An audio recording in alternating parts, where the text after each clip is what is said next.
প্রাথমিক বিদ্যালয়ের মতো কিন্ডারগার্টেন শিক্ষার্থীদেরও বৃত্তি পরীক্ষায় অংশ নেওয়ার সুযোগ দেওয়ার জন্য রাজবাড়ীর বালিয়াকান্দিতে বেসরকারি কিন্ডারগার্টেনের শিক্ষক, শিক্ষার্থী এবং অভিভাবকদের অংশগ্রহণে মানববন্ধন ও প্রতিবাদ সমাবেশ অনুষ্ঠিত হয়েছে। উপজেলার প্রায় 40টি কিন্ডারগার্টেন এ কর্মসূচিতে অংশ নেয়।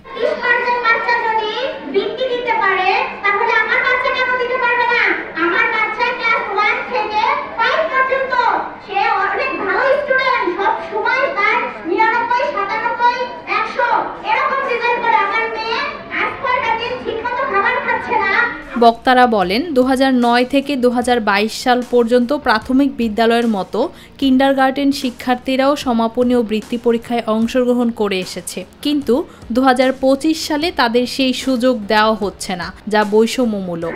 আজকের দিনে উপদেষ্টা অধ্যাপক ডাক্তার বিধান চন্দ্র রায় আপনার গতি আগুন ধরবে।